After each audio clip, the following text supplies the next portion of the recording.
Okay, so it says write the expression in decimal format. Write the expression above in decimal format. So basically, what that means is that we have to expand the expression, take away the x minus 3. So, oh wait, I completely forgot to put the dot. Let me see the original problem. Okay, so the dot's right here, the decimal, my bad. So, write the expression above in decimal format.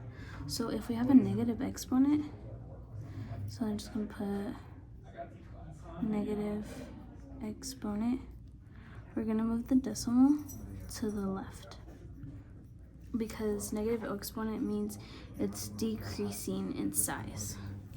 And if you have a positive exponent, you're gonna move it to the right.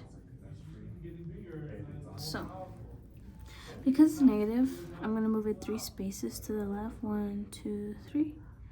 So in its true expanded form, it's going to be 5, 3, 1.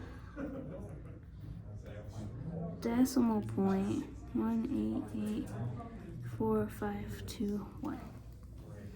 Now, the next thing says write the expression in scientific notation. Now we have to take this and convert it into proper scientific notation. Scientific notation is just times any number, really. So it's scientific notation means that only one number can be after the decimal, so it has to be specifically in this format, which means that we have to move the decimal however many spaces to get it right here. And the reason why scientific notation is used is because in science, a lot of scientists deal with really small things, and instead of writing that it's 0.000000001 grams, they just condense that into scientific notation. So I kind of work backwards. So what I do first is I rewrite it in its proper scientific notation.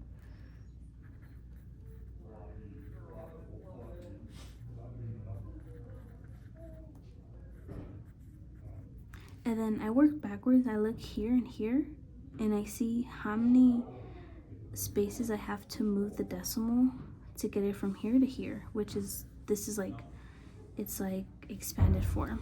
So I would have to move it 1, 2,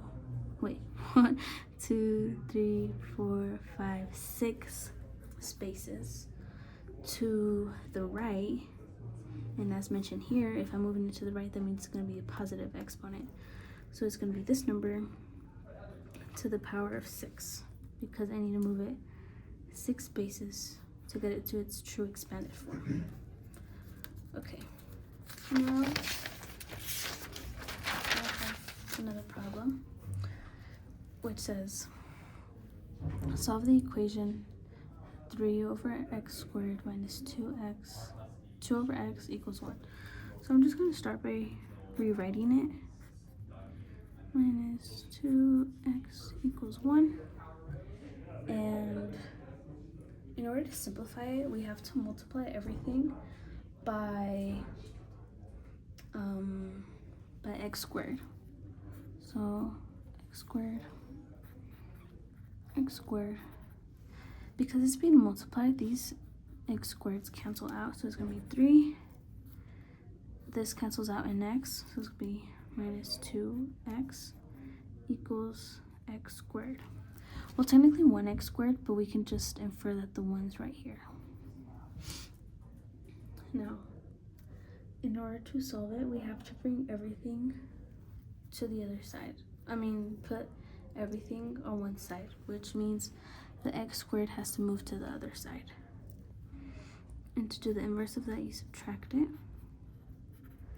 It'll be minus x squared minus 2x plus 3 equals 0.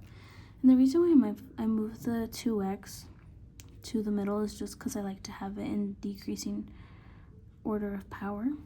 And the leading term should always be positive just because it makes our life easier. So I'm going to multiply this.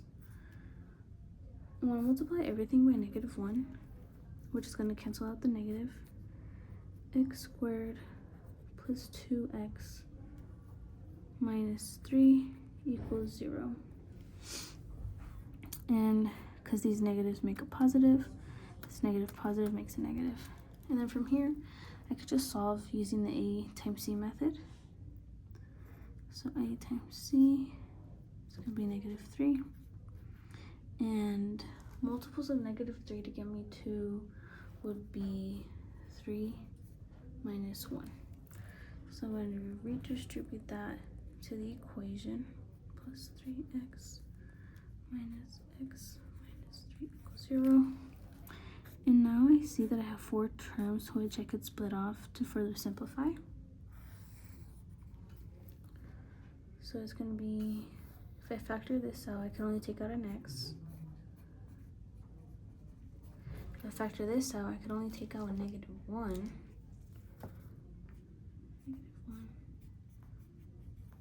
And now I combine these two together to form my two groups.